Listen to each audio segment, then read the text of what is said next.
Hello and well met. This is Layron with the Fantasy Grounds Academy. Today I am going to spend a little bit of time going over creating content in Fantasy Grounds. So in this case, kind of just made a random source book for the Yakkin, which are essentially a yak race that's anthropomorphized. They are a player race. They're kind of based on bison, just horned animals in general. They're kind of like a hybrid of those.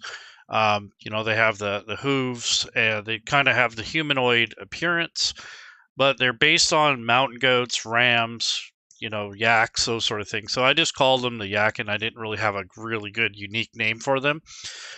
This race was kind of borrowed or copied from the Yakira, which was an earlier second edition race. I believe it was Al Qadim is one of the first times I saw that thing. But these are a little different. They're more of a hybrid race of a horned animal as opposed to, a complete ripoff of an older edition. There are a couple sub races. I got some items. There's all kinds of lore that I've made for this. It's just going to take some time to enter it into Fantasy Grounds. So for the time being, I kind of have like a working cover, and then I have tokens, and then I have some artwork to go along with it. I'm going to create this in the reference manual format, but I got to get more of the work done before I do this. But this is just a starting point. So if you're going to create a reference manual, you do that in modules. You go to library, modules, and then builder, and that brings up the reference manual builder. But you need to have, or you should have, all your images imported, your tokens, all those sort of things. It makes it a lot easier to put this together. If you're doing it willy-nilly or just one little thing at a time, it takes a lot longer. But that's kind of what I'm doing right now. I've kind of skipped some steps, and I want to kind of get to the heart of this, which is the work part of it.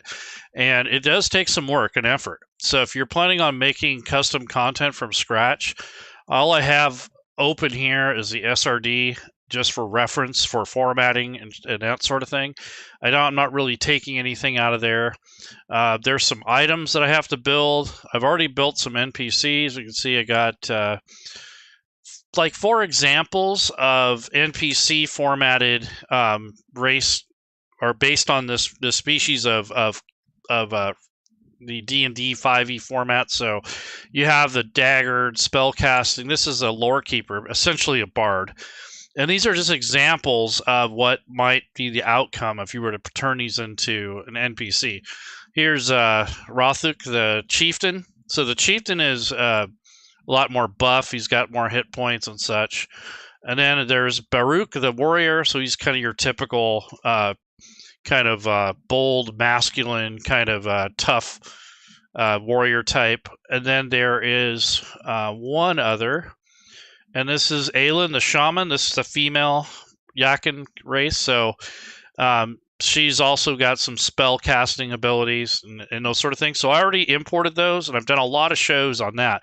But I haven't really did anything on the player race. So not only is this going to have NPCs, but also a choice for GMs and players if they wanted to play something like this. So I've worked out all the mechanics for this particular race. And I'm going to go put on my pointer here just so you guys can see what I'm pointing at. So I know that's annoying. It's kind of hard to see. The streaming doesn't really give you a very high quality, even if it's HD. It's really hard to see, especially if you're on a phone or something like that. I mean, I'm probably streaming at 2K or something like that, but it's not going to matter. Depends on how it's compressed on your end. But nonetheless, so I'm going to go ahead and close this reference manual. But basically, what I was doing is taking the race and making my own in Fantasy Grounds. This is the 5e rule set, but you can probably do something kind of similar for some of the other fantasy rule sets, depending on which ones you work with. But I got most of the information here on the summary sheet. And this is for the base of the race for itself, and then it just kind of formatted for, just so I have all this information in front of me. So I'm not going back and forth between my notes and Fantasy Grounds. So I kind of just dump it all into Fantasy Grounds if I can. And then just kind of build on that. And what I'm going to do is build the sub races and then the base race first. And then there's some traits here that I need to make sure that appear in this. So I want to make sure that I got this part right. And then also, I'm going to create the sub races. There is a way to import this type of content from a PDF or from another source. However, you have to have it perfect. I mean, if it's not, if the text isn't formatted correctly, you're still going to have to edit it and fix it anyway. So I'm kind of doing it the longer way. There is a shorter method if everything is in place. So if all this text is formatted correctly, you can import it and we'll basically build the race for you.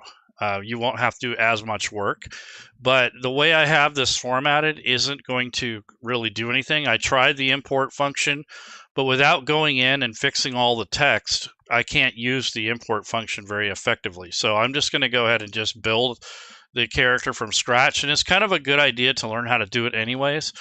But once you find out what the actual formatting should be, you can use the import function and you paste the race in there, and if it's formatted right, it will spit out the correct content. However, only thing it imported was the name. That was it. So none of this is in the correct format. So I just pasted it here in the main tab. So if you come over here to first of all, I just have the SRD stuff loaded for reference, but if you come over here to the right and you come down to where it says character, this is the actual races tab. And from here, I've added sub race here. So this is the import text and this green plus button. So this is kind of the start of it. And once you do that, you can paste your main pieces of your content from here. So you put your lore. This is all text here on this first tab. The business end of this is on the other tab, and this is where you start adding your traits. So if you have traits that you want to copy and paste in here, you can take it off of this page or wherever your source is and start adding the traits. So I'm going to add a couple more in here just so I have these headers ready to go. And you just give them titles. So maybe this would be your alignment suggestion. There's all kinds of things you could put here for the base, but the main thing is the stuff that the notes that you have for this actual race. So I made another document here with the actual notes for the race, so I don't have to keep flipping back and forth between the two, because that'll just drive me bananas. So this is the basic version of this. Here is the header for it. So let me see if I can. Yeah, so here's this. So ability score increase. So what we're going to do is we're going to just call it ability score increase. So this is the title. And what we'll do is we'll put that right here and we'll call it ability score increase.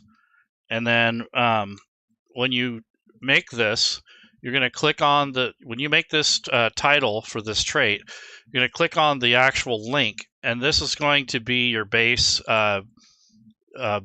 stat increase, if any. And the key is this text right here. So if this isn't formatted correctly, you're not going to have, it's not going to pick that up when you build your character. So you don't want to change this text unless it's wrong, of course. So this says your wisdom score increases by 2 and your constitution score increases by 1. So this is all across the board for this type of character. So if you're going to build a Yakkin, this increase is across the board. Now there are sub races. The 2 of them are variations in this. So I'm gonna use those, but I'm gonna build those separately. So these are just the base parts of it. So your con goes up by 1, your wisdom score goes up by 2. So they're very wise and very healthy individuals. So that's one of the traits. Now the next trait is going to be the age. It really doesn't affect this thing mechanically, but it gives the player something to read and look at when they're building their character. So for aging, it'll say that the Yakkin, they mature roughly the same rate as humans, but they live a few years longer. So they're a little bit hardier than most humans. So they kind of live, their lowest life expectancy is around 80 years. So they, that's their lowest. They probably live upwards about 100 years, and that's pretty close to what a human would be, at least what we understand.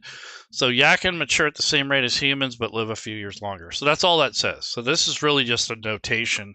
It doesn't really change anything mechanically, but it does give the player something to look at. So that's another trait from the base of the Yakkin race. And then for size and alignment, so normally I don't enforce alignment on anyone, but I am going to put alignment suggestion, and that means just kind of something for people to look at. But this is most Yakkin are neutral. They favor balance. They're more into nature, that sort of thing. So most Yakkin are neutral, valuing the balance of nature and the well-being of their community. So this is why I put this in here as kind of like a building point. Players obviously can pick whatever they want, but when I'm making the NPCs, most of them are generally neutral at some point. Not all of them, though. It depends on what they do and their role and such. But this is just a suggestion, so that's why I put it in there. It's not necessary, though. This is one of those things you could probably leave out if you want. Let's see. So we got size. So size does matter in Fantasy Grounds and for most virtual tabletops. So in this case, Yakkin are 6 to 7 feet tall, sturdy build. Your size is medium. So that's important. Your size is medium. So when you make your character, it's going to set the size and the reach and the token size for your character. So if you are small, medium, whatever, it will make your token 1 square, essentially. If you're large, you'll have 4 squares. If you're huge, I think it's 6. So this does matter, so you don't want to change that. You can have whatever text you want in here, but this is actually medium.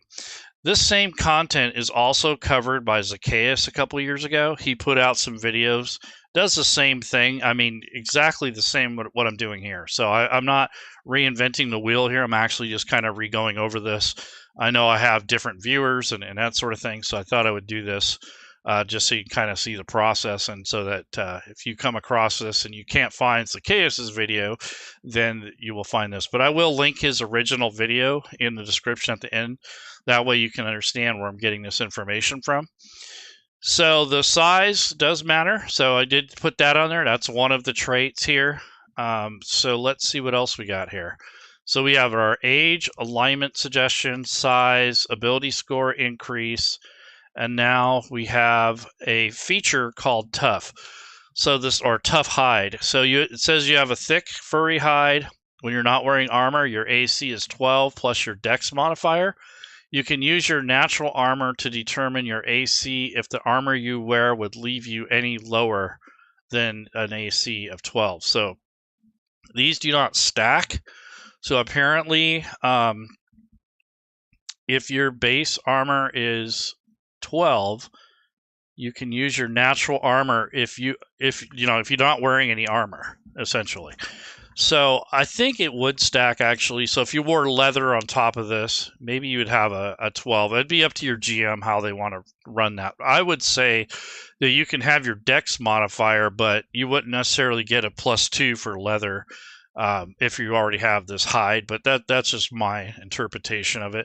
I kind of had an epiphany about that, so I wasn't sure how I wanted to adjudicate that, but it is there. It's a trait. It kind of nullifies if you take away the dex bonus or anything else, it kind of makes it kind of goofy. But if you take away the leather or hide bonus, essentially, and leave the dex ability modifier, I think that's pretty fair, because that way it's not stacking, it's not overpowered, but it is also going to give you a base of 12 instead of 10. So that's kind of what the intent was there.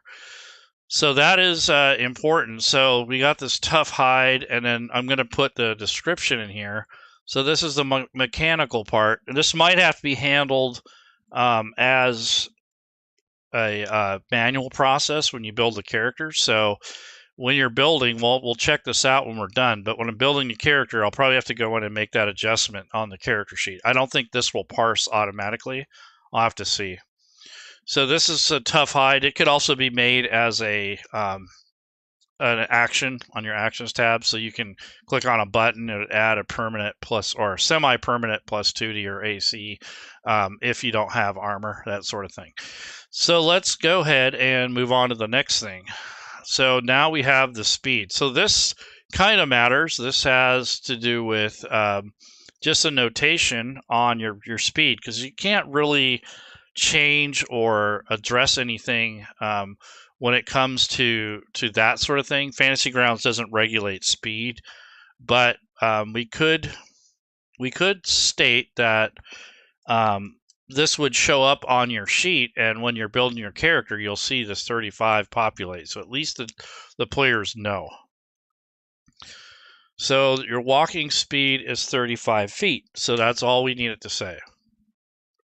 If you had swimming and that sort of thing, then it'd probably be something else. And I thought about jumping, but since the Yakkin are basically a hybrid of a bunch of different types of horned animals, I took that trait away because I was gonna have them have a, like a jumping thing like a goat, but they're not all like mountain goats, so I took that away.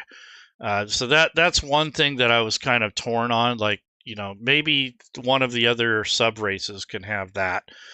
This mountain climber thing is kind of like that. So I kind of try to balance it depending on what subspecies. But your walking speed is 35, so that's kind of important. That'll populate on your sheet as a note.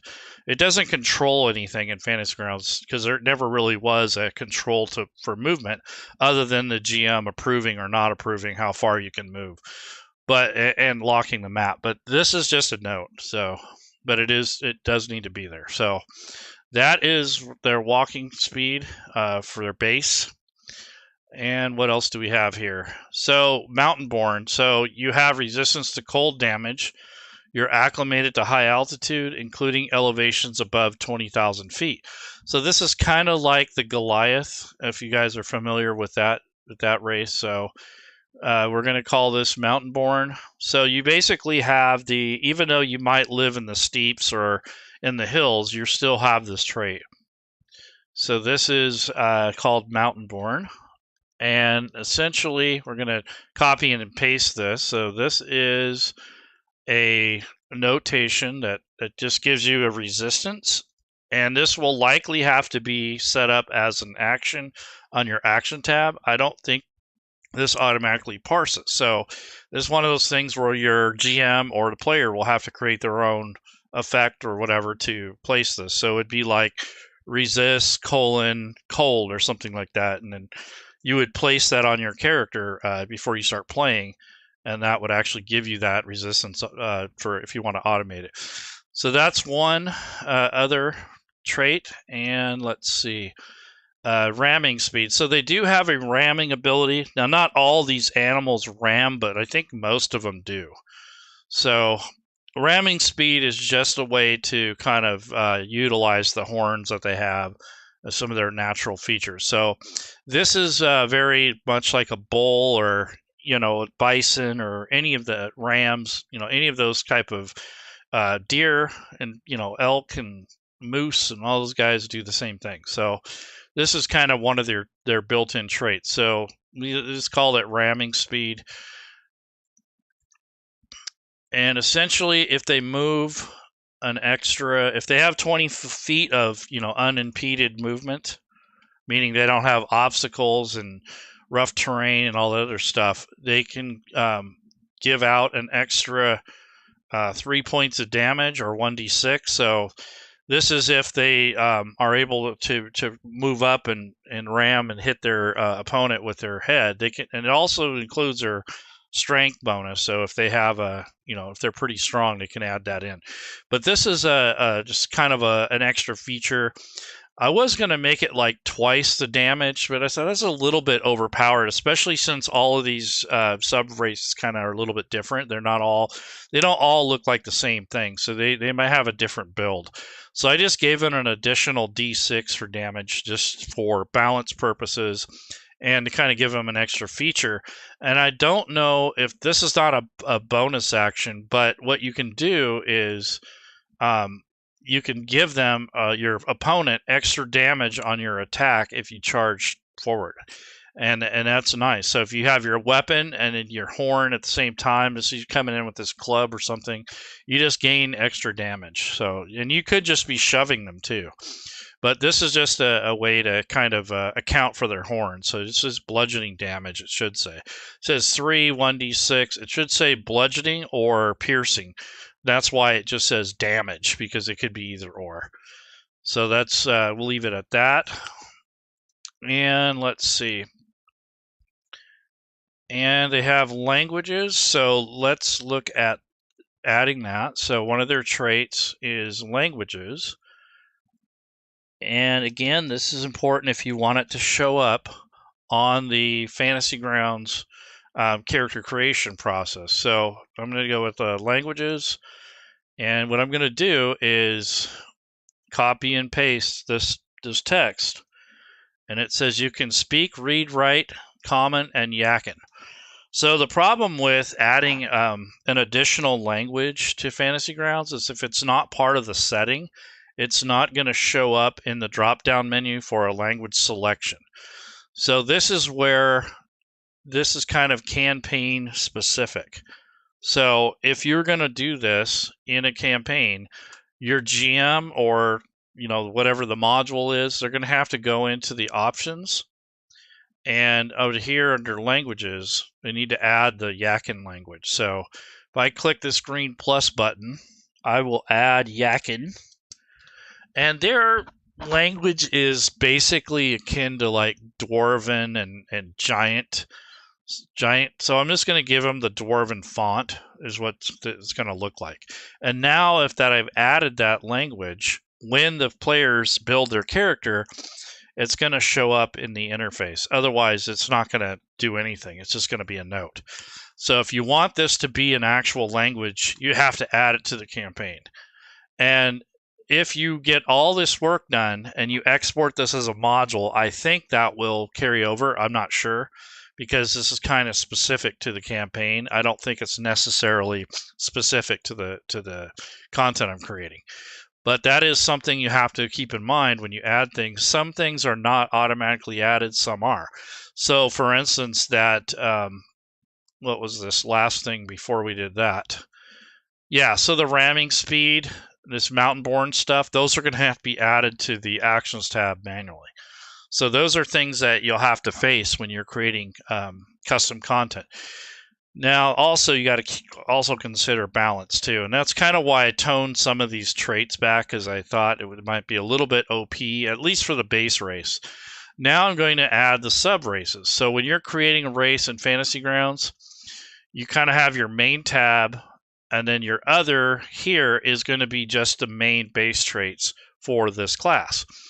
So they've changed the way they've done this. So before you had to create this within everything in here in the base area, but now they have a thing called sub races. So if you go over to the races data type, so let me click on races, there's a sub races button, and the way it knows what to associate with is when you type in the actual race here in this column. So you put your title up here and up in this data title, but the real business end of it, here's the main tab, and then here's the other tab, which is where the parsing comes in. And I'm going to put Yakkin, and that's going to base it off of the base race. So the reason they did this is so you don't have to copy the entire race just to make your own.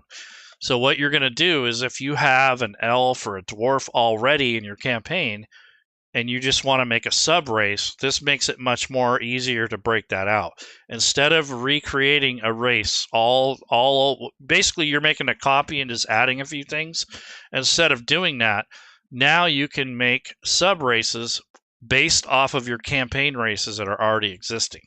So if you already have elves and dwarves and stuff, you can make sub races without having to mess with the base of it. So that's kind of I think that's the direction that they went. This is kind of new. This was probably maybe a year or so old. And this is something that Smiteworks did to try to optimize the content creation portion of Fantasy Grounds because it's tedious. This is a lot of work. So instead of recreating the race over and over and over every time you want to make a homebrew race, they added this function.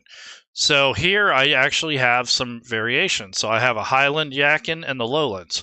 You have ones that live up in the hills and the mountains, and then ones that live in the flat, steep areas and the tundra, you know, in the lower land. So this is just a kind of a way to do that. So we have this variation here, and I'm going to put this in the notes. So the variation is kind of a darker furred Yakkin. They live in the steeps and the tundra. So their fur tends to be a darker, like a dark brown, sometimes like a dark gray or black color, and it's tinged with this color. It's not necessarily solid, and this helps them gather warmth from the sun because they're out on the flat where it's a lot windier, and this also helps them blend in with their environment. So they have like brush and they have, you know, trees and shrubs and stuff. So it helps them with their camo. So these guys are basically they have a darker fur, and there's a variation of the Yakkin. And what I'm going to do is on the main part. So this is the lowland ones. So I want to make sure I get this on the right one. So I'm just going to put I'm going to put these information things here so that whoever picks this before they know exactly what they're getting right off the get-go. And then here's the title. So here's the lowland Yakkin, or Yakkin, however you want to say it. And I'm going to go ahead and format that with a 2, bold. So you get this ability score increase, and then you get this tundra survivalist. So this is just a way to kind of notate what you're getting. And then with this, I'm going to go ahead and just make this an indented note, or indent. And same thing with this. So these are just traits that you get for being this actual subrace. Now on the other tab is where we're going to actually build these traits. So we're going to add 2 traits here. And it said this is a ability score increase for the one subrace. And then it says your dex increases by 1. So you get an additional increase for your dexterity. So this is for the lowland variety.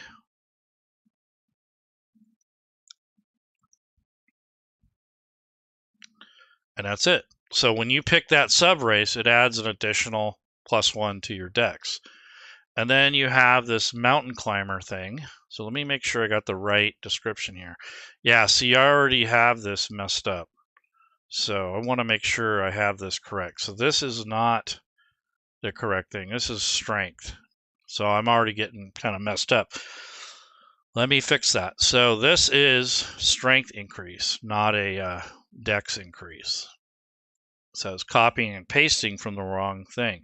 Okay, so this one you get a strength increase instead of a dex. Okay. By 1. Your strength score increases by 1. That's the most important part of this.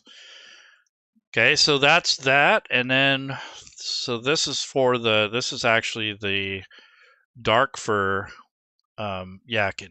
So I want to make sure. So this is the darker one is the lowland. That's right. That's right.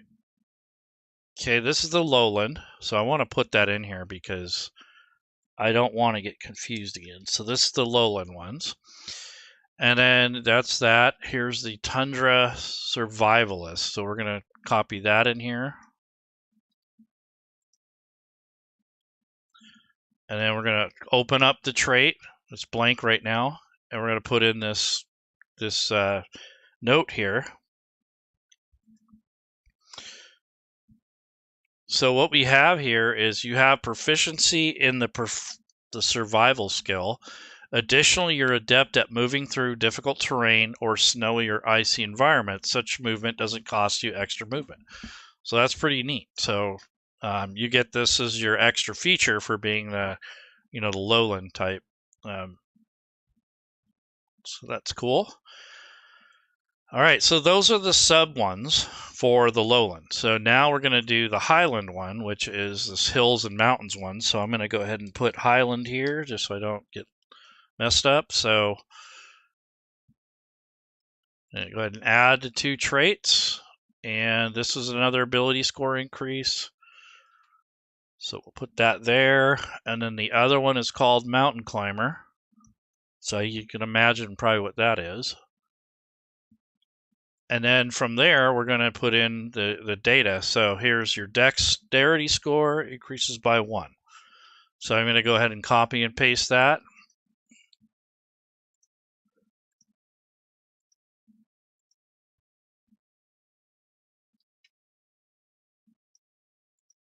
And then the other thing is mountain climber. So you have proficiency in athletic skill.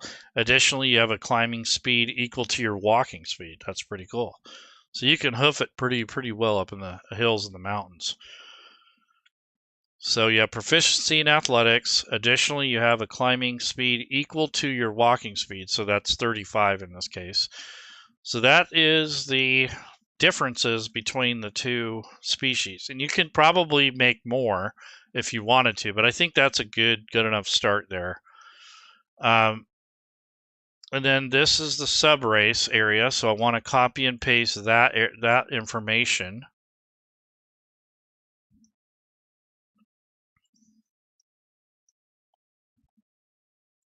Got to unlock it. So this is the information that gets read by the player, and that's important. So we want to make sure that they have, they know what they're getting themselves into. So, and then I'm just formatting right now. And then again, I'm going to make this an indent.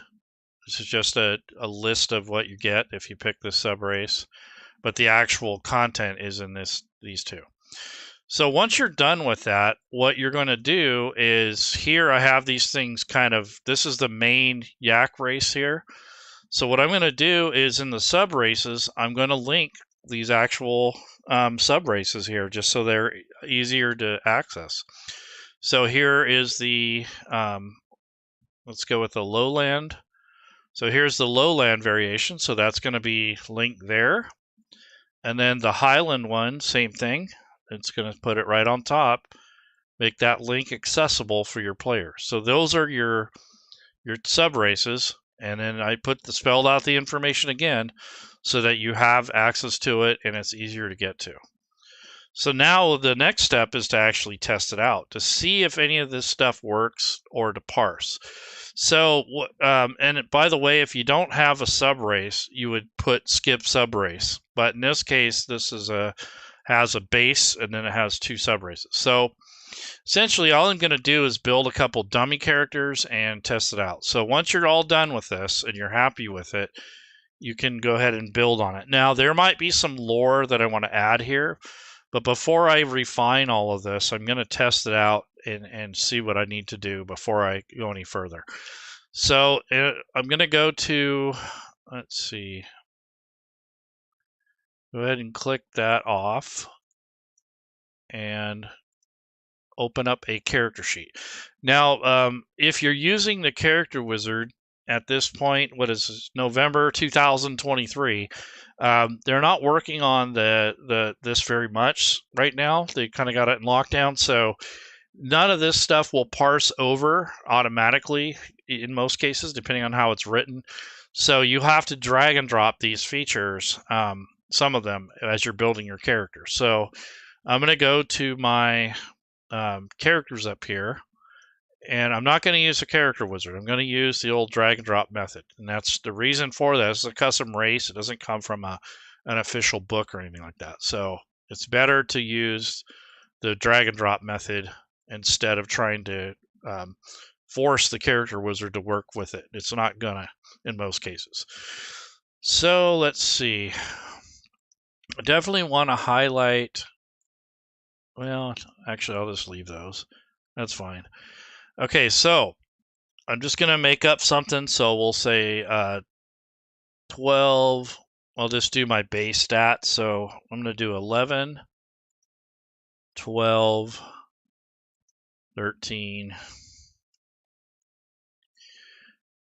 We'll say that this one is going to be like a spellcaster or something. So 15 and 14 on wisdom. Or actually, no, I'm going to put an 8 on wisdom because they get a +2 base. So, and see, 14 con, 13 here. Okay.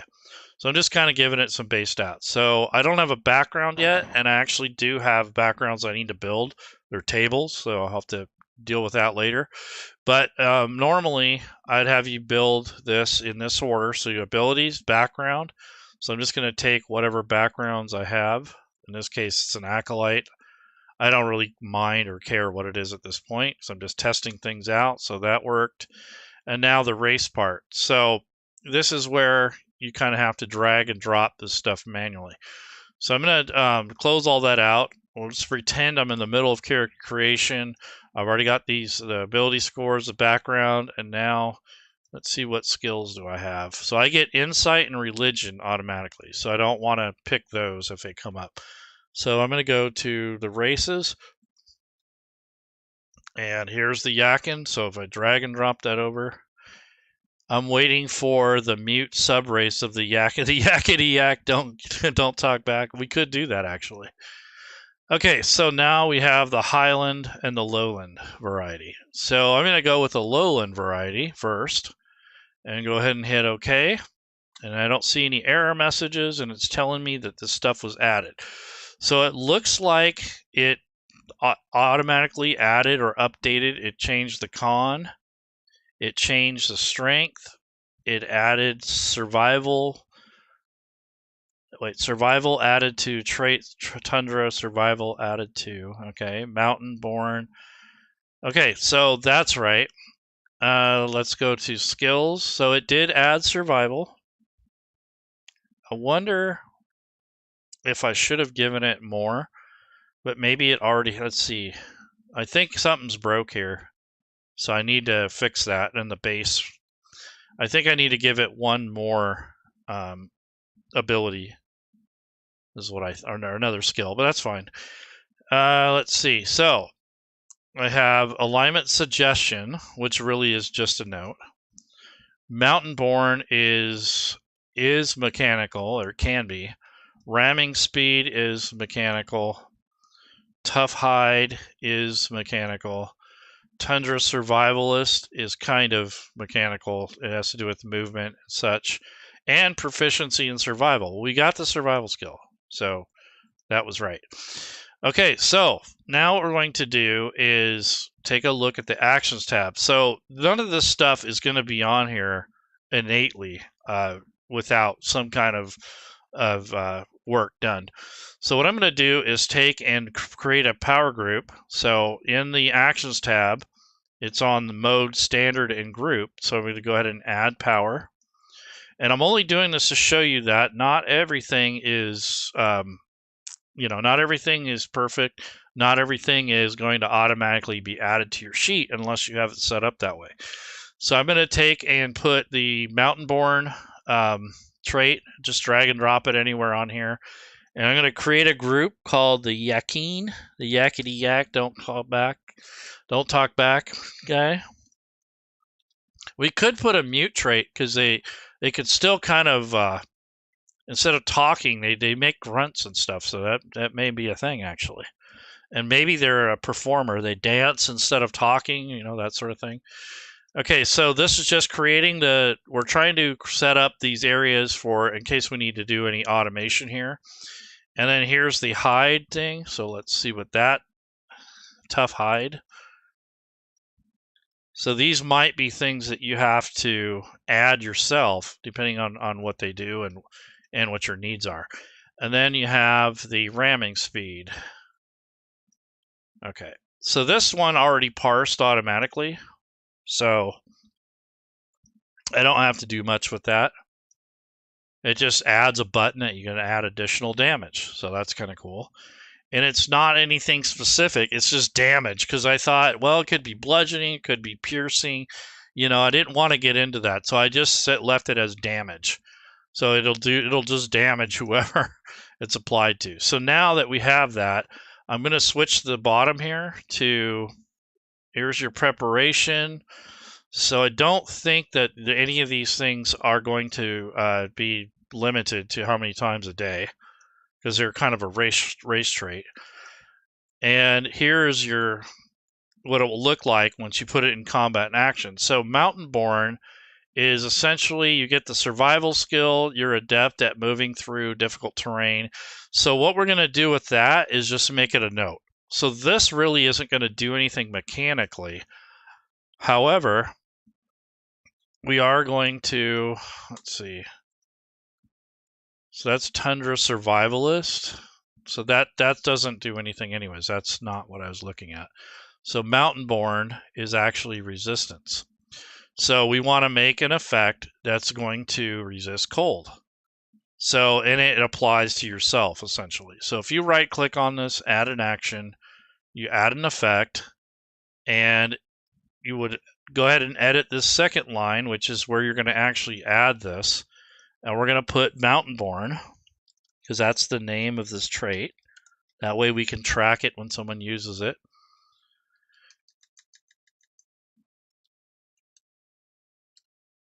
Mountain Born.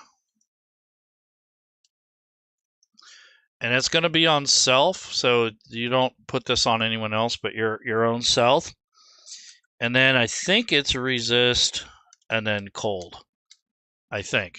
So I got to look that up. So if you want to know where this stuff is and you're not sure or certain about this verbiage or how this works, you go to the Fantasy Grounds official Atlassian and you look at the effects or the automation for the actual rule set.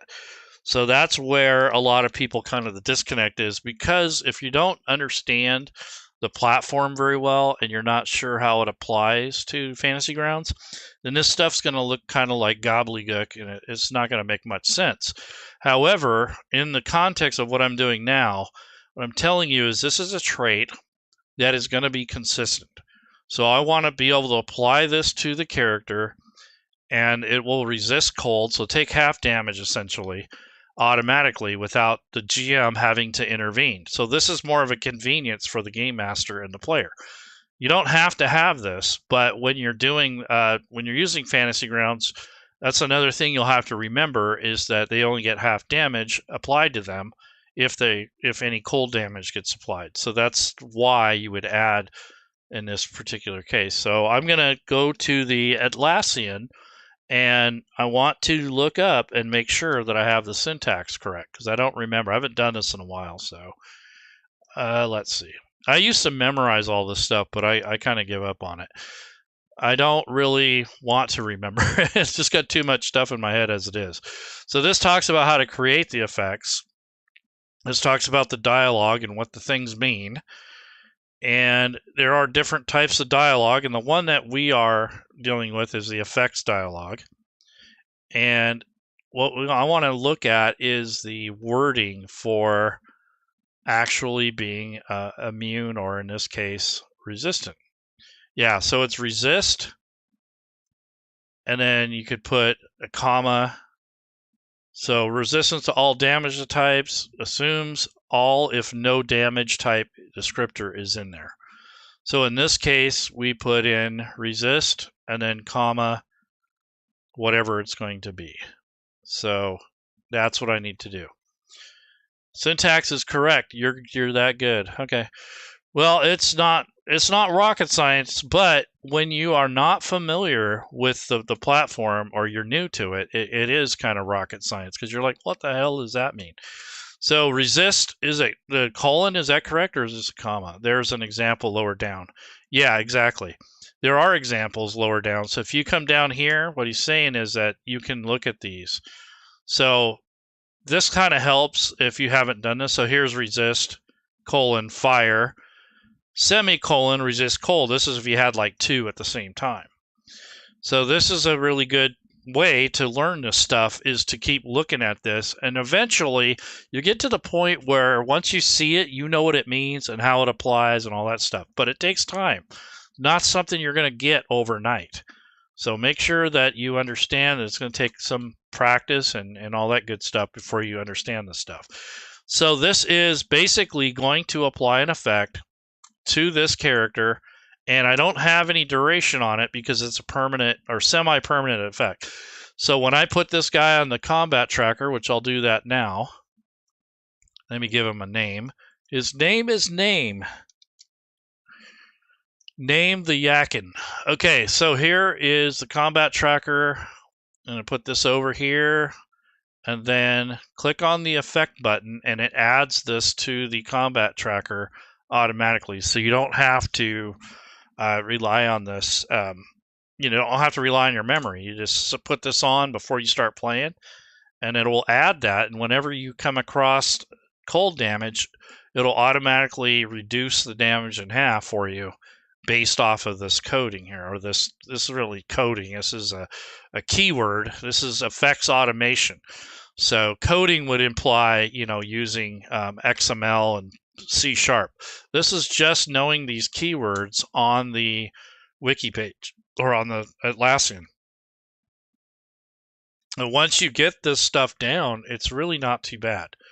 And this even gives you specific magic item stuff. So if you wanted to do any automation for magic items, it gives you quite a few good examples of how to do that. And then it goes into putting these type of effects on your NPCs too. So it's pretty extensive initially, but it really takes a bit to kind of swallow because you have to kind of know how it works in play. And by the way, this is the video that I use to help remind me of how this process works. And then I was making some tokens for the game or for this supplement. And that's basically like, here's some of the work that I was doing for the cover and for the actual material. So this is going to be a token that's going to be themed and used throughout the product. So I'm going to make a base token, and this will just be an NPC with no stats really or anything, just so you can move it around on a map. You can use it as a token to keep track of where your party's at. I think that's a kind of a cool little thing that a lot of modules and stuff are missing. Will you ever use it? Maybe, maybe not. But these are things that come up in play that says, man, I wish I had a basic token that I can use so I can keep track of where the players are, that sort of thing. So anyway, so this is just one of the effects that I have created. And once you create this, if you want to store these things, what I'm going to do is drop this down in the spells area. This is where I'm going to store these for future reference. I'm going to add my category, my own group here, and edit it. And this is going to be called Yakkin - the Horned Ones. And I kept this title throughout all of the content I'm making here. So this isn't just for this, it's for everything. So if I make a data group, like for instance, here's that cover art, I have a group for that. And it's the same as this one. So I kind of have it themed throughout. So what I'm doing here is I'm going to make a section here for the effects or the automation. And then I'm going to drag this over. And that's the effect. So next time I need to use it, it's there. I don't have to go and find it again or recreate it every time. So that's how you store these things as you're building them. You build them on the Actions tab first, then you drag them over to your spells. And then if you want to use them again, that's where they're stored. You can drag them to your character sheet. So these are just little things that you'll learn as you go. There's no documentation that tells you this is how you have to do it. It's kind of up to you and how you want to apply it and what your needs are for your table. So now the next thing is going to be this ramming speed. So this already kind of added the effect. So I really don't need to do anything, but I want to change this damage 1d6. I mean, does that add damage to me, or is that actual damage? So let me check that out. So is this actual damage? No. So this does add a damage effect. So I would apply this before I roll damage, and then this will add additional damage. So let me test that theory out here. So I made a club earlier, one of their magic item. So let's see what we got here. Is it already here? Do I already have it ready? Yeah. So this is a rune etched havoc club. This is kind of a thing that's themed for this race. So in the inventory, I'm going to drag this thing in there. It requires attunement, so I need to check that to kind of benefit from it and be able to use it properly. And now I go to the actions tab, and there's the club. So it does, this thing's kind of weird. So it does both, it does bludgeoning and it does piercing. So it has two, basically it has two types of damage for the weight of it and then the spikes. So it's kind of like a spike club. So that's why it has two damages on here, and it's magical. So we'll see what happens here. So now that I have that club on there, I have this effect that says I get an additional damage. So it's kind of like the thieves, you know, like additional damage when thieves get the sneak attack damage. But this is something that I think I need it to expire. So I don't, after this thing hits, I don't want it to, well, maybe I do want it to. Yeah, that if they use a weapon, then it's always going to damage an additional thing. But the problem with that is if they use another method of damaging, this may not be the right way to go. You may want to put like an expiration.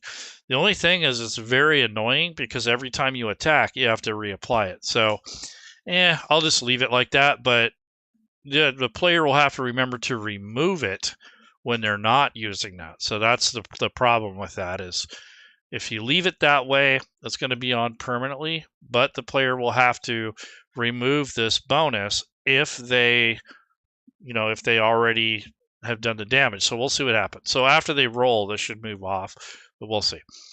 So I'm going to have this thing here. Let me grab an NPC. So here are some bestiary creatures.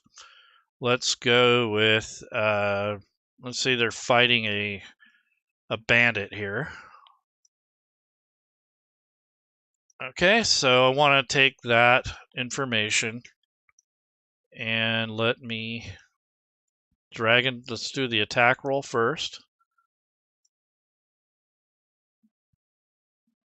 You missed. Darn it. Let's try that again. I always like to kind of play around with these and see if I get any errors or anything weird. Because I'm also testing the weapon. Wow, this weapon's cursed.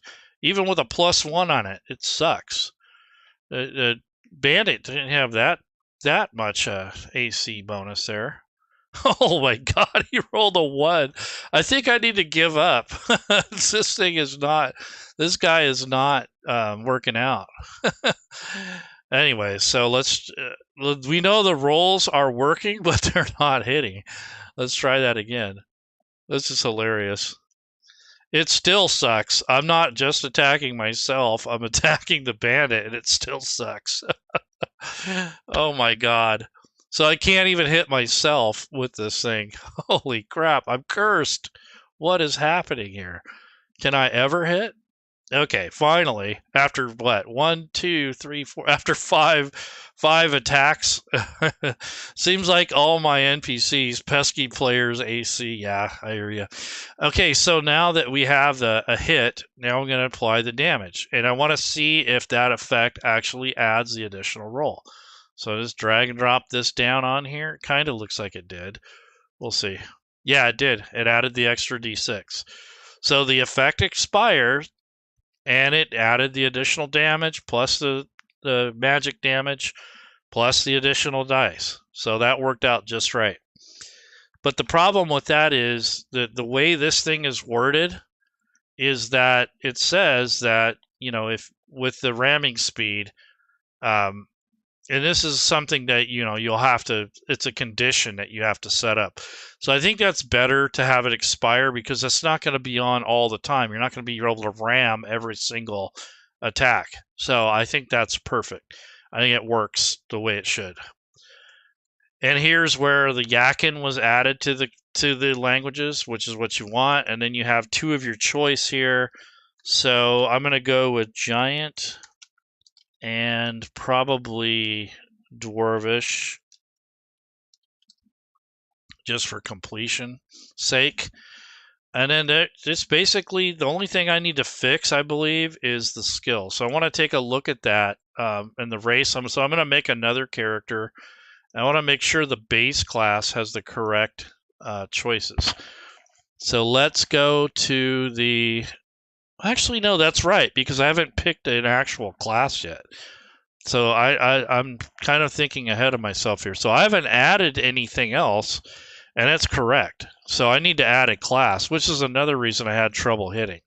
So let me add a class, because that's where I went wrong in this test. So I didn't want to go through a complete character build. However, not having the class in there kind of made things more difficult. So I go ahead and add a barbarian. And this is a suggested class for this particular race. Or a suggested role. So I will do, let's see, I want nature and perception. So I know I don't have those. So 1, 2, 3, 4, 5. So you should have 4 skills or more. Yeah, it should expire after the first attack that hits. Yeah, I agree, Bane. That would be not so great if it didn't, because then it would just keep applying, and it's not what you want. You want to set up a scenario where you can move 20 feet and do the ram and not have it apply every attack.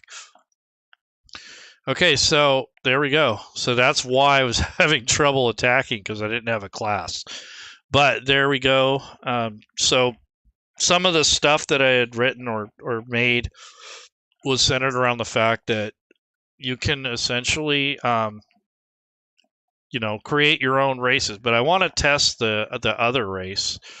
So I'm going to go ahead and build just a really quick PC. And again, this is drag and drop. So you don't necessarily use the character wizard on custom content. It's not going to pick up most of it. So if you do this, it may not... See, it shows the Yakkin here, but it may not actually pull the data that you want. So that's the problem with doing it this way. So I'm just going to stick to drag and drop, because I'm worried that it's not going to come out correctly, or it's not going to pull all the features over. So I want to grab this, and I'm just going to place the race on here. So if I come over here on the right under races, I'm going to grab and drag and drop the Yakkin race. But this time, I believe I want the Highland one. Let's see, I don't remember what I did. Yeah, this is the Lowland, so I want the Highland. So here's the Highland race. It looks right there. Let me take a look at... So it looks like it added, let's see, 1, 1, and 2. So yeah, it added the dex, the con, and the wisdom bonus, so that's right. So we know that part worked. Did it add athletics? Yes, it did. And I'm wondering why I did not get the other skill. Wasn't there something else that I got?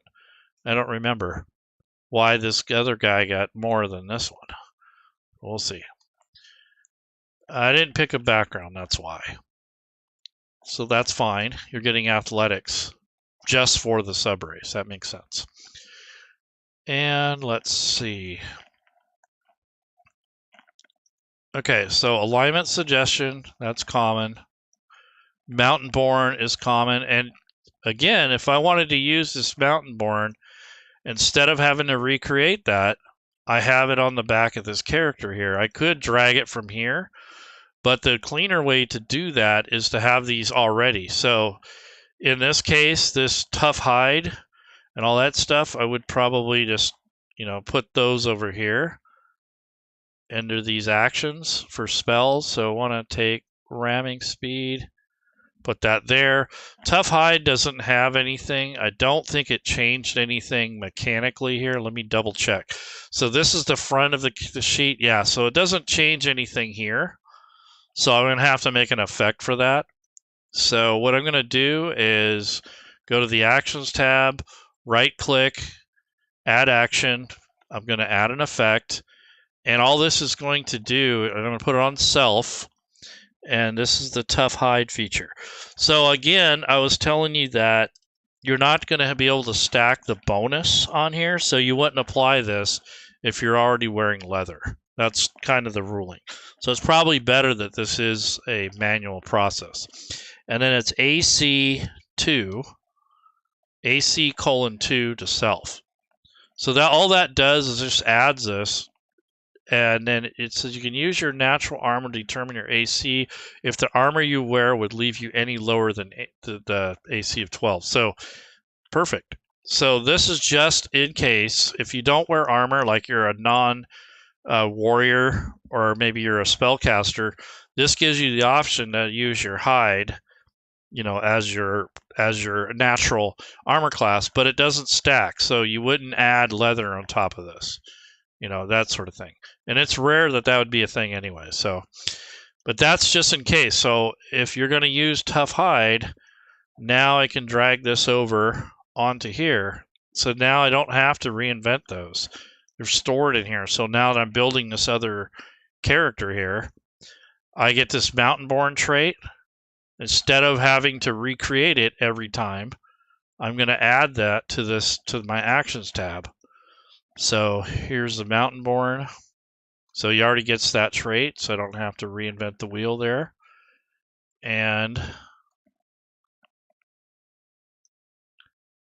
mountain climber. That would be an interesting one to try to combine with a barbarian and their unarmed. Yeah, see, that's the thing is you can't. I don't think it would stack. I think one would supersede the other.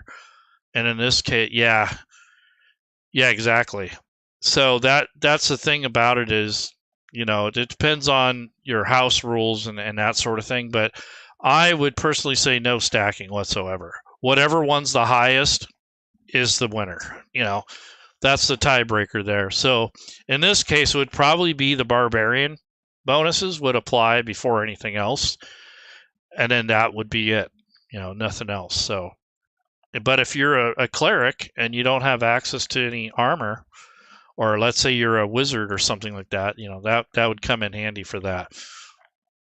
Yeah, to avoid them getting stacking dex bonuses. Yeah. Let's see. Yeah, AC plus dex plus con, or AC 12 plus dex. Exactly. Yep. We could probably put that somewhere in the notes so that people know what to do with it if they ever come across that. Let's see. So now that we have that, ramming speed is already something that's part of this, so I can put that on here. And the only other thing I can think of is that one additional feature that I haven't coded yet. So this is mountain climber. Okay, so did that give us athletics? It did.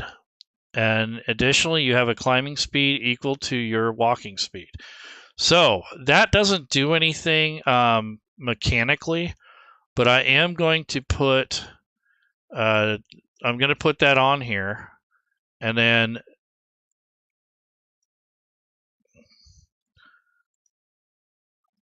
let's see. So what I want it to do is, it has the notes here, but I'm going to actually add just a note here for climbing. So add action, and this isn't going to do anything mechanically, right? This is just going to be a note. So this is called mountain climber.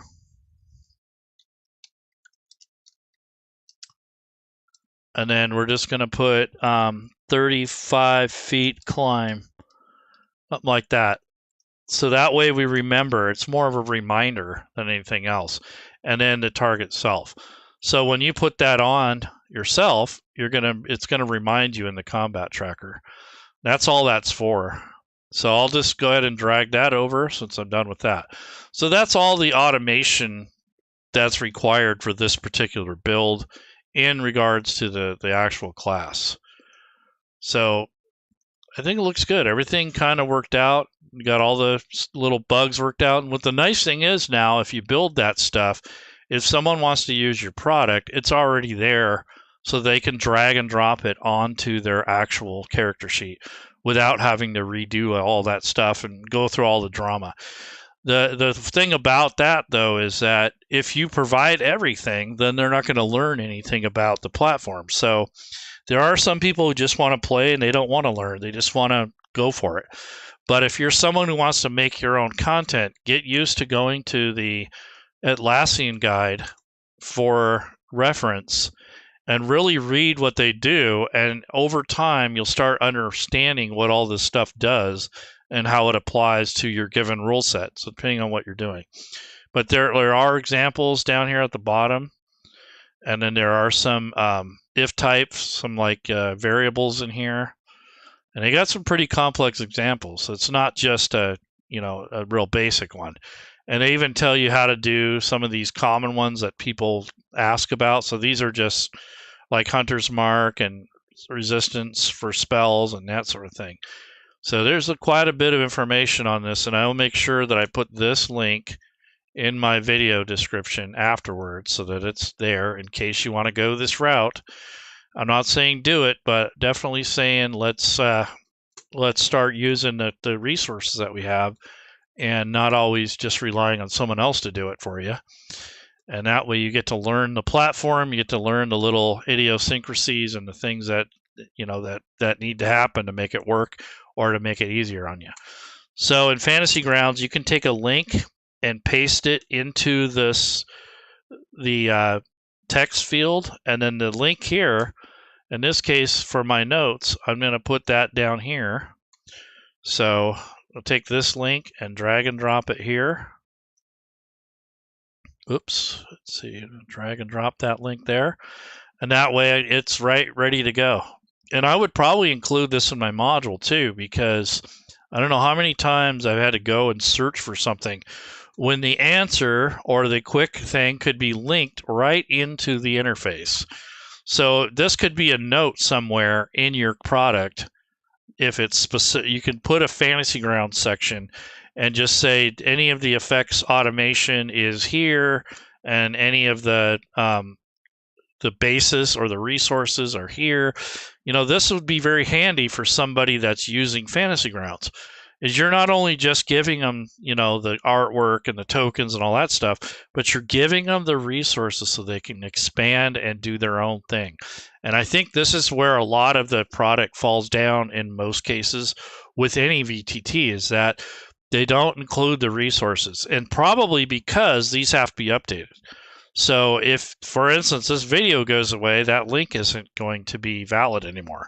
So I don't know. I think I would include it, and if the link expires, so what? At least they knew that something existed at one point, and it may not exist anymore, but they'll know what to look for at that, or at least they'll have an idea what to look, that there's something out there. So that is something that you'll have to decide on your own when you're building content. But having a little section like an index or a little area like this to help your players and your game masters goes a long way. And if anyone out there is creating their own content and you're hearing this video in the future, put the damn references in there. Put where you got your sources, or give us some idea of what you're doing. Because what happens is you're given all this fancy artwork and stuff, but when you go to play it, if you're not familiar with the platform or you want to make your own stuff, it's just a big mess, and it can get really frustrating real easy. So I usually include this kind of stuff in stuff that I make. I do it for myself, but if I was making it for a commercial product, I would ask Smiteworks or whoever the publisher is to include those. And if they say yes, then just do it, because that's the best way to make that product stand out above and beyond the other stuff that's out there. So that's all I have for today. This was covering just some custom race from in Fantasy Grounds. I just kind of made this stuff up. I used ChatGPT to help me organize the information.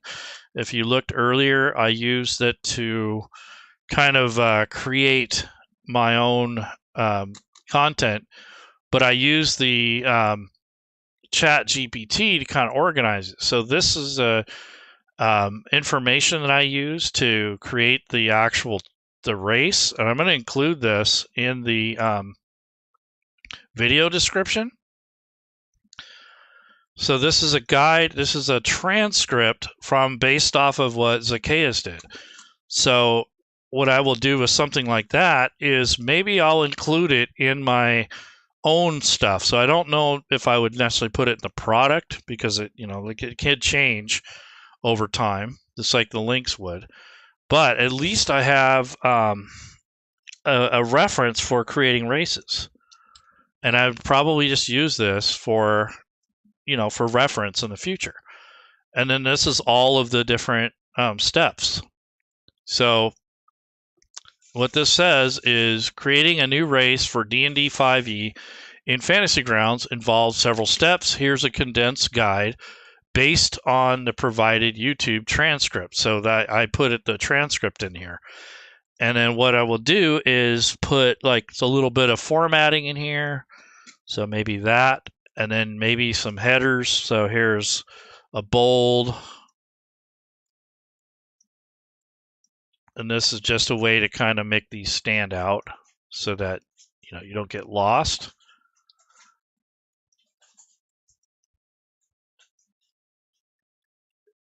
And I really wish I had time to get the importer to work, because that would be really handy. But nonetheless, so to do this, I'm going to close all this stuff out so it doesn't get confusing here. So what we're doing here is only doing a player-facing content. And what we did is we went to races. That's what it tells you. So this covers updating from an older tutorial, so it accounts for the new features in Fantasy Grounds. So that's one of the things that Zacchaeus had mentioned. So you access the interface, you open the race list, which is here, and you click on the green plus icon to access the race, or you can right-click and add create item.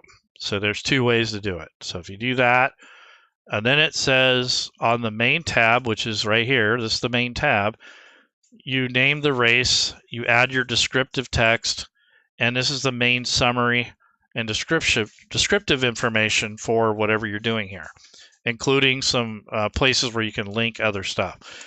And then on the other tab is where you add your traits for the race. So if you go to other, this is where you're going to add all the traits. You add all of them, not just one or two, because you can do sub races separately now. Used to be that you had to add them all in here, but they changed that. Now you add your unique traits, and then if you have a sub race, then you would click the sub race tab, and then you'd add a green plus button. You put the title here, and on the main part, you type in the race. That's how it knows where to assign it. And then again, you would add the unique traits for those. You add your sub races, and then you test it by creating a character, dragging the race into the character sheet to see if all the traits were added and as intended. The text import is something I want to go over at another time when I have more time. But what I want to do with that is, if you go to races and then you open up the main box, here's the import text. So this kind of works like the NPC importer. The problem is that this information that comes out of PDFs isn't normally formatted correctly, so it's not going to pull everything in.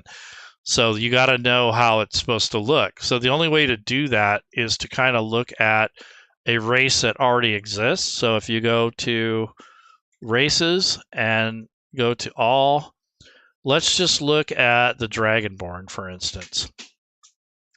So it's read only, and this is how it's. But if you look at it, this is how it is actually formatted. And then, so what I want to do is drag this over, and then what you'll see is a copy. So this copy can now be cracked open. So if you're going to import a race, you would want these categories in this order. And then in this tab here, if it's set up correctly, it would add that in. But see, these are sub-race traits, and these are traits. So this is the old format of how the races used to be built. They're starting to go to this other one where if you wanted to create your own sub-race within Fantasy Grounds, you don't have to do this anymore. So this formatting here is left over from the older content. It still works this way. You can do it this way, but The newer way is a lot easier and a lot more flexible than doing it that way. But essentially, you want your ability score increase, your age, your alignment, languages, size, speed, subrace. And that's how you'd want this to read before you paste it in the importer. And if it's worded correctly for every line, then it's going to pull those in and give you your base race instead of having to do it all manually like I did earlier. But I'll try that later. I'm not going to get into that right now. But if I find a good template, I will definitely post that somewhere. I'll probably write a blog article or something. That way, if you find this video later on and you want to do your own thing, you'll be able to do that easier. Okay.